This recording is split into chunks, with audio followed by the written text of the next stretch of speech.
Room থেকে বের হয়ে যায় জায়ান। দূরে গিয়ে তার হাতে থাকা ফোন দিয়ে তার মামাকে কল করে। কয়েক বছর আগে জায়ানের মা ফারহানা বেগম আর ইমতিয়াজ আহমেদের ডিভোর্স হয়েছে। ইমতিয়াজ আহমেদ তার বউ রেখে জুবাইদা বেগমের সাথে পরকীয়া জড়িয়ে পড়েছেন। এরপর ফলস্বরূপ ফারহানা বেগমকে উনি ডিভোর্স দেয় আর জুবাইদা খানকে বিয়ে করেন। ফারহানা বেগম বিদেশে চলে যান। জায়ানকে উনি তার সাথে নিয়ে যেতে চায়, কিন্তু ইমতিয়াজ আহমেদ যেতে দেন না।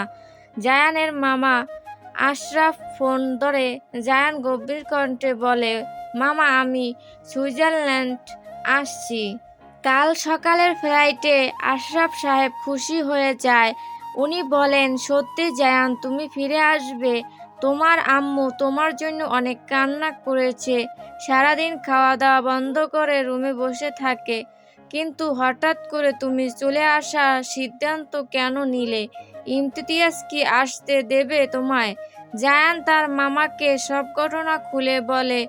আশরাফ সাহেবের বিশ্বাস হচ্ছে না যে জুবাইদা বেগম এমন ঘৃণিত কাজ করতে পারেন। আশরাফ সাহেব বলে, তুমি যদি চলে আসো তবে অনুর কি হবে? জুবাইদা খানম যদি ওর উপর অত্যাচার করে তখন অনুকে কি তোমার সাথে নিয়ে আসা যায় না? জায়ান মামার কথা শুনে হতাশ হয়ে বলে, না মামা, অনুর এই বাড়িতে থাকা জরুরি। আর অনুর 21 বছর বয়স অবধি ওর সাথে কোনো খারাপ ব্যবহার করবে না জুবাইদা খানম। কারণ অনুর সাথে যদি উনি খারাপ ব্যবহার করেন তবে অনু সম্পত্তির অর্ধেক ভাগ কখনো লিখে দিবে না। আশরাফ সাহেব কথাটা বুঝতে পারে। তবে কি তুমি অনুর সাথে কখনো সংসার করবে? জায়ান, ওর সাথে তোমার বিয়ে হয়েছে। জায়ানের চোখের সামনে অনুর মুখটা ভেসে ওঠে।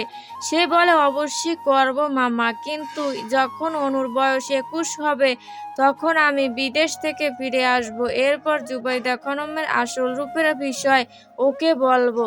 যদিও আমার সাথে সংসার করতে চায় তবে অবশ্যই করব, কিন্তু এখন আমার বিদেশ যাওয়া জরুরি।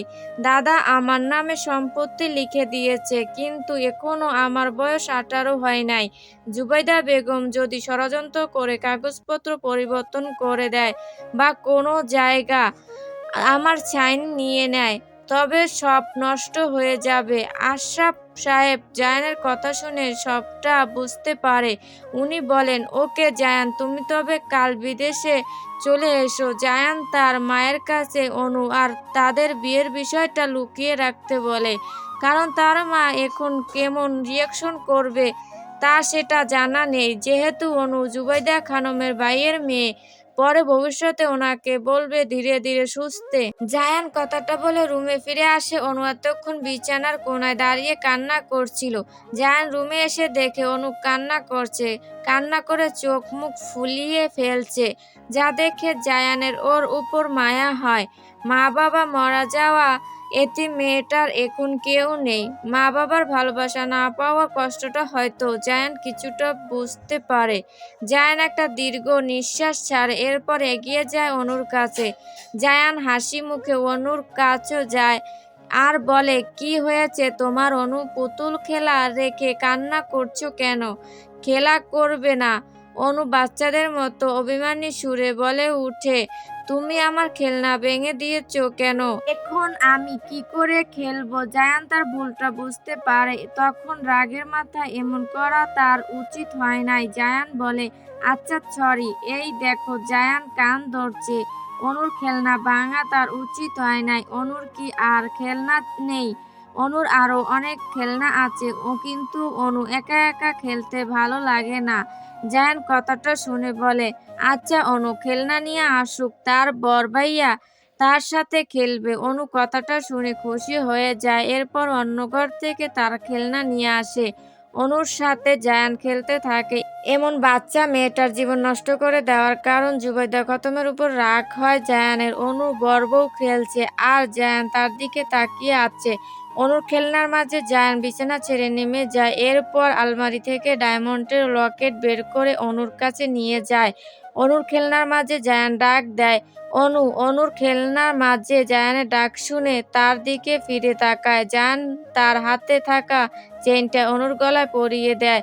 অনু বাচ্চাদের মতো জিজ্ঞেস দৃষ্টিতে নিয়ে তাকিয়ে থাকে।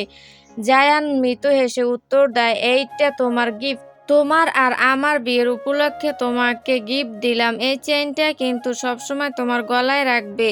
আমি যখন বিদেশ থেকে আসব তখন যেন লকেট তোমার গলায় দেখতে পায়। অনু তার গলায় থাকা লকেটের উপর দৃষ্টি রাখে। এইটা তার ভীষণ পছন্দ হয়েছে। কিন্তু জায়ান বিদেশে চলে যাবে মানে? অনু বলে, বড় ভাইয়া তুমি বিদেশে চলে যাবে কেন? আমায় ছেড়ে কোথাও যাবে না তুমি? আমার একা থাকতে ভয় হয়। জায়ান অনুর হাত ধরে বলে, মাত্র কয়েকদিনের জন্য যাব, এরপর ফিরে আসব। বিদেশ থেকে আসার সময় অনুর জন্য অনেক গিফট নিয়ে আসব, চকলেট, খেলনা সহ আরো অনেক জিনিস। এরপর এসে অনুকে নিয়ে যাব। সত্যি আমিও যাব বিদেশ? জায়ান হাসি মুখে বলে, অবশ্যই যাবে। অনু জায়ানের বউ হয়। বউকে একা রেখে কি জায়ান থাকতে পারে? কখনো না। অনু কথাটা শুনে জায়ানকে খুশিতে জড়িয়ে ধরে। জায়ান ওর মাথায় হাত দিয়ে রাখে। কাল সে বিদেশ চলে যাবে।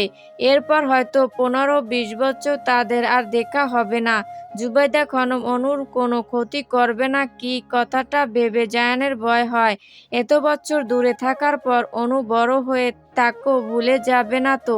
জায়ানের ভয় বাড়ে, কিন্তু তবুও তাকে যেতে হবে অনুর থেকে দূরে। আর অন্যদিকে অনু তার বড় ভাইয়া চলে যাবে কথাটা ভেবে কষ্ট পায়, কিন্তু তার জন্য চকলেট, খেলনা নিয়ে আসবে ভেবে খুশি হয়।